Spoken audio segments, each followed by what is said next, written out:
Good morning. I'm Ileana Varela with the Herbert Wertheim College of Medicine. Welcome to FIU Insights, where FIU experts discuss pressing issues in today's world. And what can be more pressing at the moment than the spread of the new coronavirus?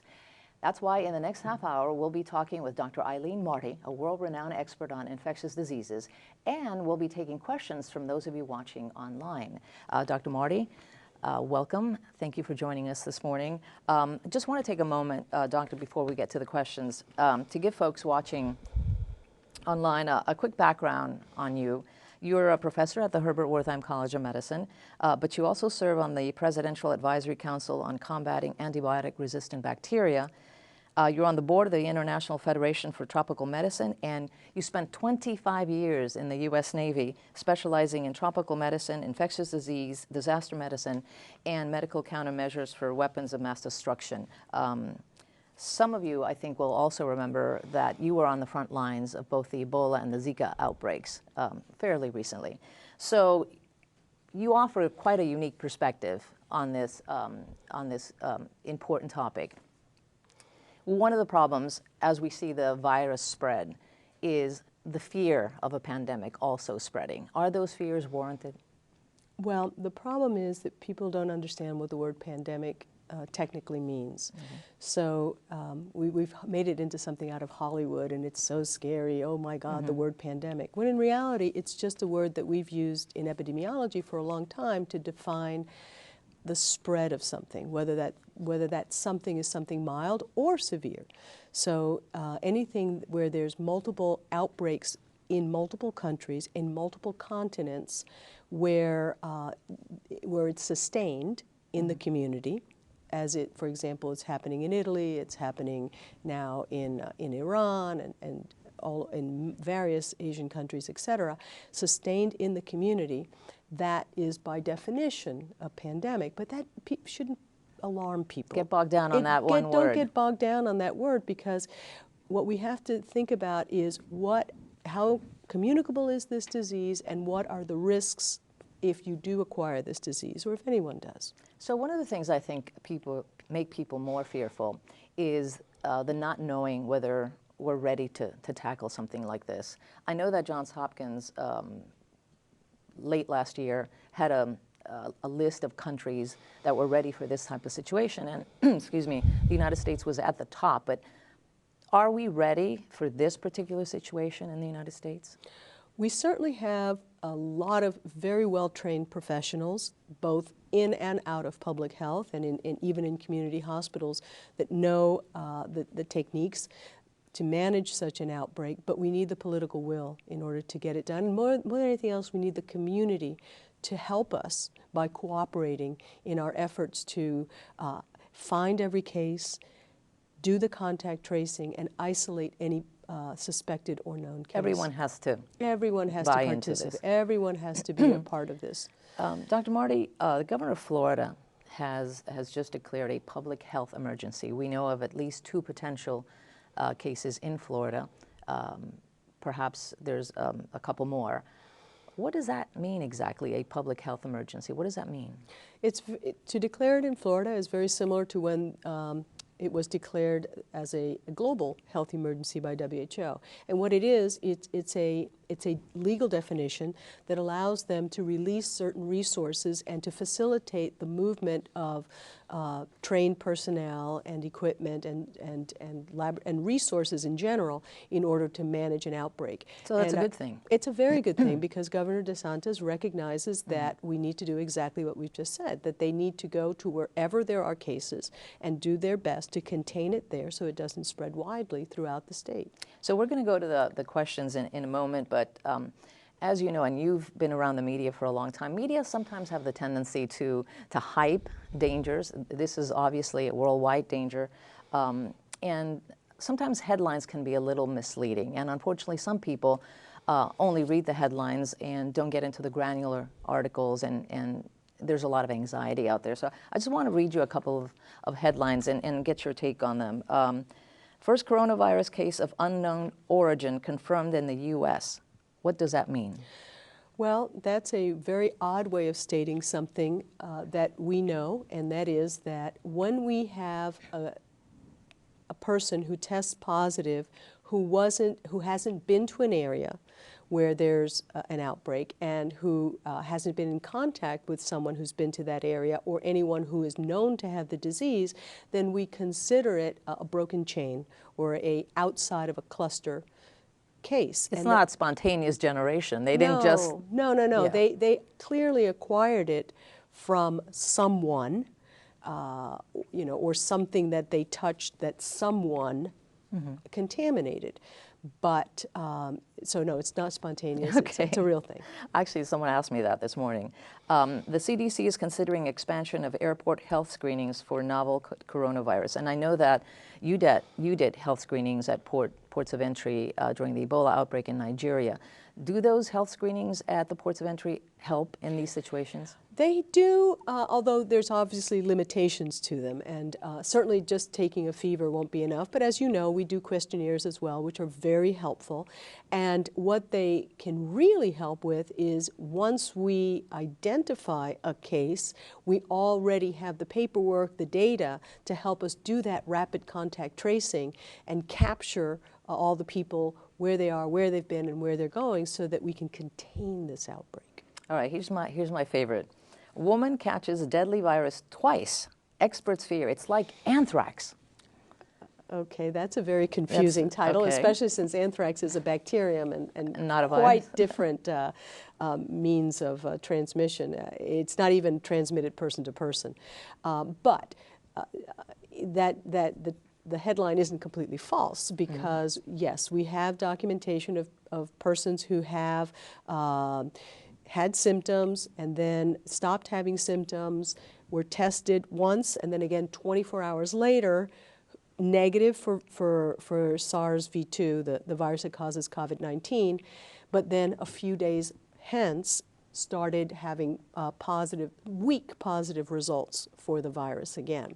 And what does that mean? Well, we're not sure. What do we have, 9 weeks of learning about this virus? The world is only coming into grips as to the extent of how this particular virus operates. More likely than not, what happens in those individuals is that they possibly had that virus hiding in immuno-protected zones of their body. And then it pops up and then again. it popped back out. All right, let's take some of the questions from the folks watching online.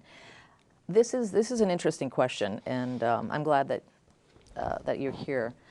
Can the virus be spread from a package from overseas or an infected area? Eddie wants to know. Well, it's almost impossible, but it's not totally impossible. It's very unlikely. The timing of the packaging, the cooling of the entire way in which these packages are handled really reduces the risk enormously. Do we know how long the virus lasts on a surface, for example? Well, that's a really good question because very careful studies have been done on similar coronaviruses and days. So indoors, under the right temperature and conditions, it can last several days. And there's one very carefully done report of a different coronavirus that shows that it can last as much as 9 days indoors. Oh. But it's easy to clean. It's very important. It's easy to clean. Just because it can be on the surface doesn't mean that we can't get rid of it. Okay, so let's talk about cleaning. You say easy to clean. What do we clean it with? Oh, my goodness. Standard household cleaning products in general have the right ingredients to clean the surfaces. So the ones that usually say we take care of 99 or 95% of viruses and germs and bacteria altogether. Should get rid of it. This is an envelope viruses, and that envelope of the virus is made from our own cells. And those cells are sensitive to high levels of alcohol, like 65, 70% alcohol will clean it off, chlorine, a variety of different cleaning products. Okay, let's take another question. This one is from Laura. I am ending a bad cold. What happens if you have a cold right now? Would drinking 1,000 milligrams of vitamin C help? Well, here's what the real question is how can we keep from having dual infections? So a cold is certainly a little bit of vitamin C, it can be a little helpful. You take too much vitamin C and your system is just going to urinate it out because your body has a very tight set point as to how much vitamin C it allows to circulate in your system. So you're mostly throwing away your money buying that extra level of vitamin C that you're going to urinate out. But it doesn't hurt. It's not a harmful thing to do. Let's go back to that issue of dual infections. That's a concern, and that's one of the reasons that we've been asking people. By that you mean, like, say I have a cold and then I get the coronavirus. That would be a dual infection. Right. Or you have pneumonia and you have strep pneumonia and you get the coronavirus, or you get both things at the or same the flu, time, or right. the flu, etc. And that's one of the reasons that we've been asking people to vaccinate for these other respiratory pathogens, so that they don't end up with a dual infection. And there is a flu vaccine, and there is a vaccine for the type of pneumonia you're talking about. Yeah, for pneumococcal pneumonia, there's actually 2 different vaccines. Okay. So get vaccinated, people. Okay, Jasmine wants to know, is the virus in Sarasota now? Well, we know that in Sarasota is in one of the counties that we have a suspect case, and by suspect we mean that it was tested locally in Florida and it's positive in Florida, and we're waiting for confirmation from the Center of Disease Control to determine whether it does fit their criteria. And based on what I know about the testing methods that we're using in Florida, which are outstanding, I think Florida is superb. The Department of Health is absolutely on top of things. I think that it's going to very likely prove to be, in fact, positive. This is a tough one. Elizabeth wants to know, how was the virus created? Did you bring your crystal ball today? Well, so viruses and bacteria have been on the planet for billions of years, much, much longer than we've been around. And they've been evolving and changing and continue to do so at very fast rates. And we've known about coronaviruses as a family since 1931, when we first identified them in chickens. And in humans in the 1960s, 1965, when we recognized that there were some coronaviruses that caused colds in people and so forth. And because they are RNA viruses, in general, they're prone to change a little faster than your DNA viruses, although coronavirus is unique among RNA viruses in that because it's a very large RNA virus, it does have a little potential to do a little proofreading. So it doesn't change as rapidly as other RNA viruses and has other ways of changing. This is a virus, and we know, for example, that there are very, very similar genetically viruses in 2 different species of bats. And we also know that it's the close cousins of COVID-19, SARS and MERS, also originated in bats, but went through a different animal before it came to humans. So in the case of MERS, it went through camels. In the case of SARS, through the civet and through the raccoon dog. What is that intermediate animal that is the link between bats and humans? We don't know. Don't know yet. We don't know. And like you said, it's been 9 weeks. It's been 9 weeks. Right. We're doing our best.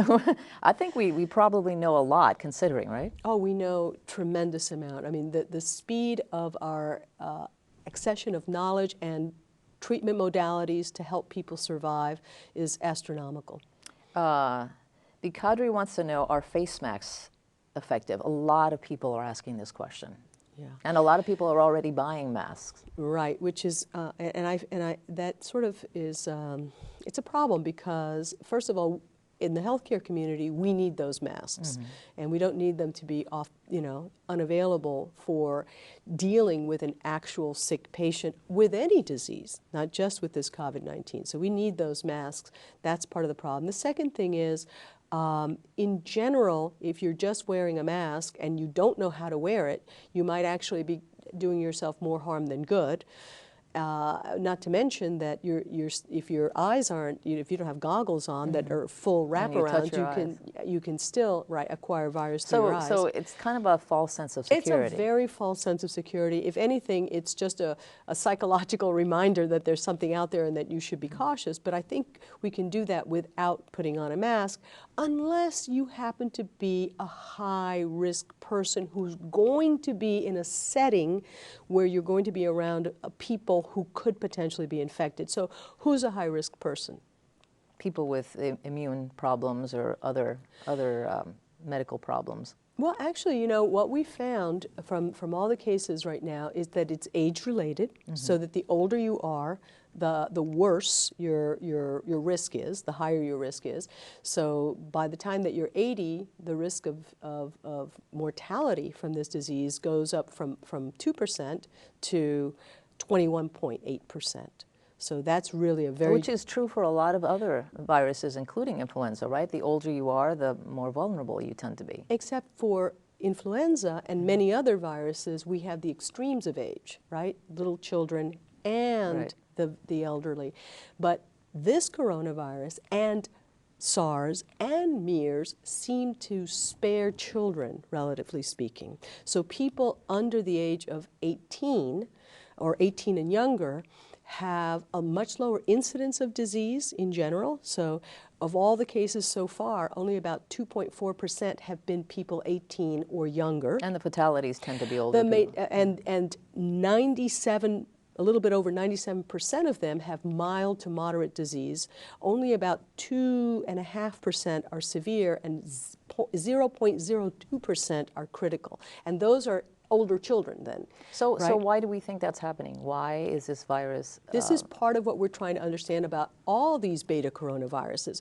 Why is there this big discrepancy between adults and human and children, adults and children, human children, human children? Yeah, we don't really understand it yet. And one of the problems that we have is we need a serologic test to see whether being positive because by RT-PCR, which means you have the virus, has anything to do with being having a reaction to the virus, or that the virus that you have is active and doing something so that your immune system actually responds. The only place that currently has just produced, I mean really literally in the last couple of days, is China, a serologic test. And they're now starting to do those kinds of tests to try and figure out the answers to some of these questions about the differences between children and adults. Okay, I think we kind of touched on this already, but Valkyrie wants to know, do flu vaccines help against the coronavirus? Right, so not directly at all. The flu vaccine is targeted towards things on the surface of the flu virus that are not even present on the surfaces of coronavirus. So it doesn't work for coronavirus? It doesn't in any way. So why is it good, though, if you have your flu shot at the moment? Two reasons. Number one is so you don't confuse yourself. Right? You don't want to have the flu, for which we have good antivirals and for which we have good treatment methods, with something that's a little more frightening and has, frankly, 20% higher case fatality rate overall. So you don't want to confuse yourself. And number two, the dual infection bit that you talked about. That we spoke about before. Okay, Laura, oh boy, Laura is traveling to Rome in 1 month. What can I do to protect myself while there? She wants to know. Well, Laura, right now, the U.S. CDC and the Department of State is asking you not to travel to Rome in 1 month. So the reality is that unless you're going for some very critical reason, you probably shouldn't go, on the one hand. On the other hand, as we've already spoken several times, this is a rapidly evolving event, rapidly changing numbers, and we have no certainty of what's going to be going on in Rome 1 month from now, let alone right here. Is there a feeling that things will probably get worse before they get better, or we just can't answer that question? It really depends on how we act. It really depends on, first of all, we need to change again our testing criteria. So our testing criteria last week didn't allow for detection of cases that were acquired in the community that weren't connected to travel or contact with someone who was known or suspected. And that by itself hides potential, leaves a lot of people. And right now, we improved that. We're now testing people in the community, but our testing criteria remain testing people who are severe or critical. So that 80% of people who have mild or moderate disease fall outside of through the crack. Right, and that's terrible because we need to do the containment. And unless you capture those people too, we don't do proper contact tracing. Best way to prevent disease spreading for those with immunodeficiencies. Right. So if you're compromised, if you know that your immune system is already compromised. So first, let me just tell you a little bit about what we know in terms of the people who are at highest risk. So we already talked about age being a risk, and the older you are, the more serious is, without any other comorbidities, without having any other underlying disease. The cardiovascular disease is actually a higher risk than immunosuppression. So people with any kind of cardiovascular disease or hypertension, those people are very high risk, as are people with diabetes. Those are also people who succumb much more to this COVID-19. Another high-risk group are cancer patients.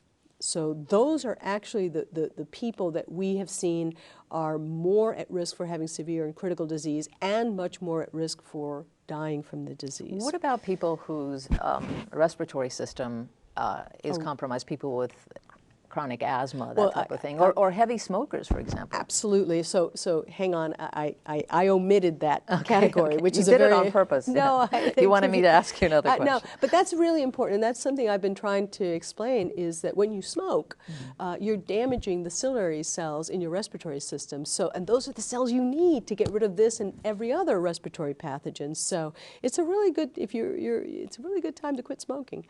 And I don't care what you smoke, by the way, it's all true. So it kind of makes sense that if you've been a long-time smoker, you're probably an adult, you would be at higher risk than children who normally don't smoke. Absolutely, right? and people who live in very polluted cities are at increased risk. So China as well. is kind of, people in China are kind of stuck in that, right? They are, and so one of the interesting things about the data from China is that the fatality rate for men is almost twice as high as that for women. And in concert with what you're saying, men in China are big-time smokers, much more so than women. And of course, there is that fact that many Chinese cities for a long time have had significant problems with air pollution. Well, I just lost my next questions. Technology is catching up with me, but I think one of the things that we keep seeing people ask is how to protect yourself, because we keep telling them, don't panic, just prepare. So I think we've already spoken about the mask and whether you need it or not. What else can we be doing? Okay, so first of all, businesses need to prepare, and homes need to prepare, and schools need to prepare for what and how. They need to prepare a plan for if anyone in their family gets sick or their work environment, and how they're going to continue operations with a person that has to be isolated, right? And how many people need to be isolated in their things. So they have to set up protocols. That's really important, because knowing what you're going to do and having a plan makes things a lot smoother whenever anything happens. Schools have to have plans, especially for special needs children in schools. How are we going to maintain some level of education going on throughout our school systems? Those are things that have to be thought out and planned and determined now, when we still have time to do it easily and reasonably.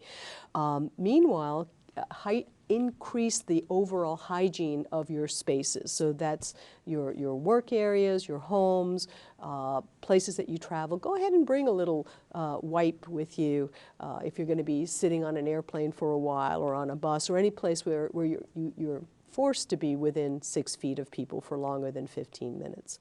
Those are basic things that people can do. The other thing, equally important, is to just maintain their own health as much as possible. What do I mean? I mean, eat sensible food. Eat the right amount of the right nutrients every day. A lot of this is common sense. It's common sense. And you've been actually at this for a long time, telling people you need to wash your hands, for example. Sure. Oh, and also let's go back to the fist bump. The fist bump. Yeah, let's not do handshakes and close contact. Why? Because why are handshakes such a no-no for you? Because these hands, you don't know where they've been.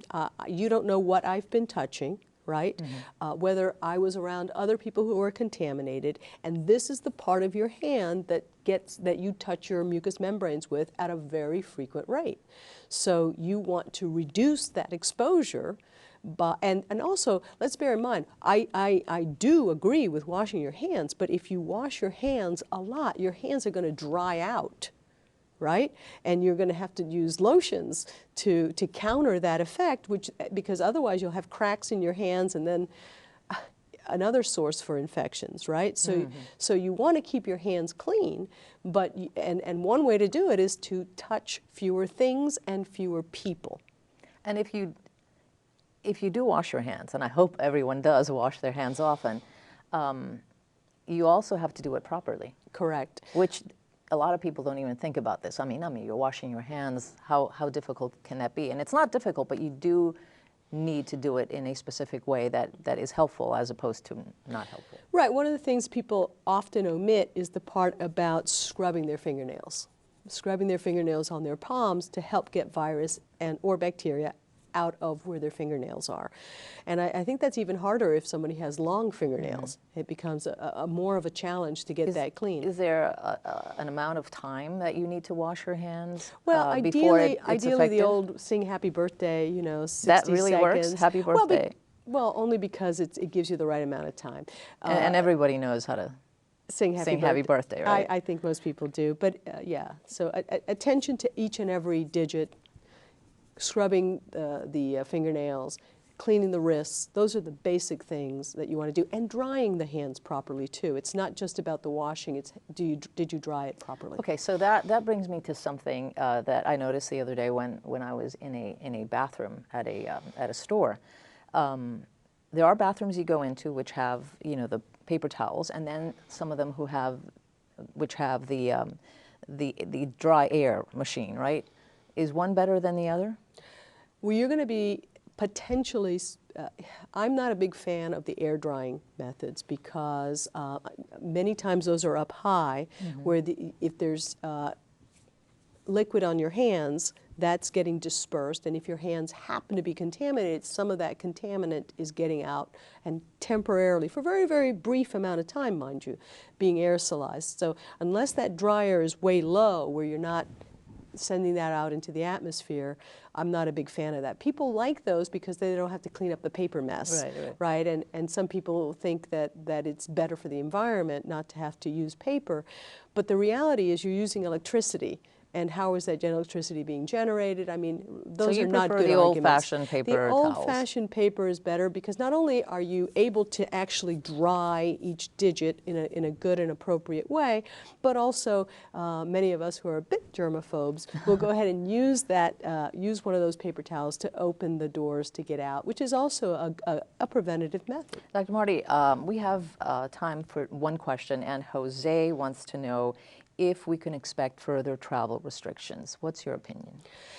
That's a complicated question because once we start seeing disconnected outbreaks in the United States, and it's very likely that that's going to be happening, as it's already happened in Washington State, and it's already happened in California, and we have cases splattered here and there, it sort of becomes a bit of a moot point about where you're traveling and where it's risky. What's risky then becomes being on a plane or being in any kind of setting where you're going to be close to other people within that 6 feet range for 15 minutes. So it or doesn't longer. really matter at some point. It won't some matter point where you're going, unless but we're how able to you're getting contain it. If we are able to truly contain it, then yes, those travel restrictions will increase and become more common. All right, Dr. Marty, thank you for sharing your expertise. This fascinating conversation. This is a scary topic for a lot of people, and I think having you and your background and expertise explain it to us makes us feel a lot better and certainly a lot better prepared. So thank you for joining us. I have a feeling this is not the last time we're going to be talking about coronavirus. But that is it for us for now. I'm Ileana Varela. For you watching online, thank you for joining us, and I hope you will join us again on the next FIU Insights.